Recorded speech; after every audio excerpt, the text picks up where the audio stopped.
My brother, welcome, welcome, welcome. Well, my big sister. Yes. Thank you for So having me here. for those who don't know who this amazing young man is, tell us your name. Wow, where do I yourself. start? Well, my name is Iyinoluwa Aboyeji. Everybody calls me E.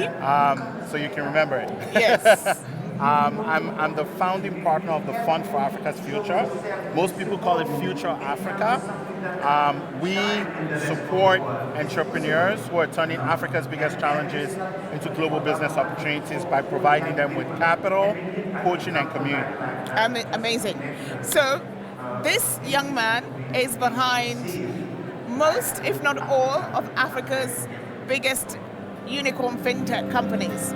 Flutterwave is one, Andela is one. Go and tell us, blow your trumpet, tell us. I'm very bad at it. You've yes, done amazing. I've been part of quite a number of them. So Andela, I was part of founding team. Flutterwave, I was a founding investor in Move, another incredible African company that will soon be a unicorn. And I've invested over the last 10 years in over 114 technology companies across the continent. Amazing, yeah. Amazing. So, why Africa? Why are you so bullish on Africa? Well, look, Africa is the future. That's literally what our name means. Right. So I'm reminded of that every time that I say here's what I do. Africa is the future. Yeah. But you got to understand that when you think about how other civilizations were built, there is a process, right? You need innovation that comes and adapts to people, makes them a bit more productive, and then turns those big challenges into global business opportunities that the rest of the world can learn from. Right. That is how America went from, tea colony to a global superpower. Right. That's the process. So can Africa become a global superpower? Africa has no choice but to become a global superpower. But how does that happen? Well, here's the thing. We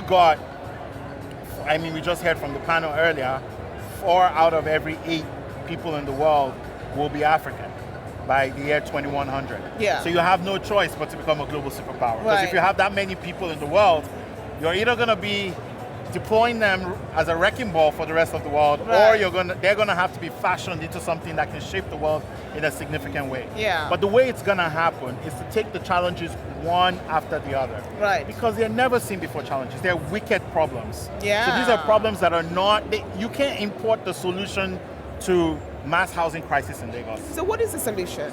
Many problems. What kind of solutions are you driving? Are you working on? Well, look, I can only do a few things. Yes. And I think the biggest solution we need is leadership. Right. And that's the biggest thing. And not political leadership. Leadership at every facet of society. Yeah, absolutely. However, civic responsibility. Taking responsibility for building our continent. Because that was what the founding fathers of America did to make America America. Right. However, entrepreneurship is one expression of leadership.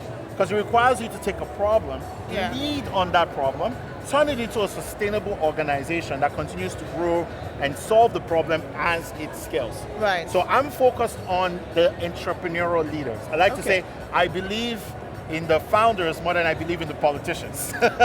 This is true. So my job is because they come and them. go.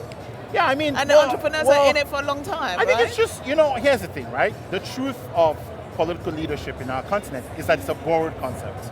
That's the truth. We're traditional people. Right. Our traditional leaders are there for a lifetime. Right. And that's who really influences how we think and what we do. That is the leadership we respect. But the politician thing is here. It's not going away anytime soon. I think people have gotten comfortable with it. For whatever it's worth, that's fine.